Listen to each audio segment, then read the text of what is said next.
मग वाढवण जे आपण आत्ता म्हणतोय, तुम्ही 5 जागांचं उदाहरण देतात, पुढच्या काळामध्ये जर गरज पडली तर आपण तिथे एक्सपॅन्शनमध्ये जाऊ शकतोय त्याच भागामध्ये आणखी? ही सगळी जी जागा आहे ती वाढवणच्या जवळजवळ 5 किलोमीटर रेडियसमध्येच आहे.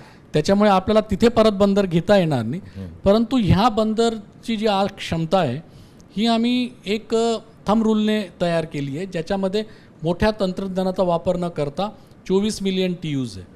पण मला अशी खात्री आहे की आता ज्या पद्धतीने एफिशियन्सी अँड प्रॉडक्टिव्हिटी जी बंदरांची आहे त्याचा विचार करता हेच बंदर भविष्यात 50 मिलियन TEUs ट्रॅफिक हाताळू शकतं आणि ते पुढच्या 50 वर्षासाठी सफिशियंट राहील कमीत कमी. कारण की अजून बंदरं पूर्वेला आणि मुंबईच्या दक्षिणेला येतील.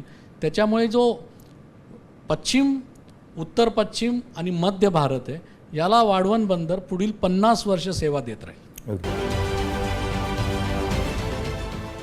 देश विदेशातील प्रत्येक घडामोडींचे लाईव्ह अपडेट मिळवण्यासाठी आता साम टीव्हीच्या सर्व सोशल मीडिया प्लॅटफॉर्मला लाईक, फॉलो आणि सबस्क्राईब करा. तसंच सर्व नोटिफिकेशनसाठी बेल आयकॉन प्रेस करायला विसरू नका.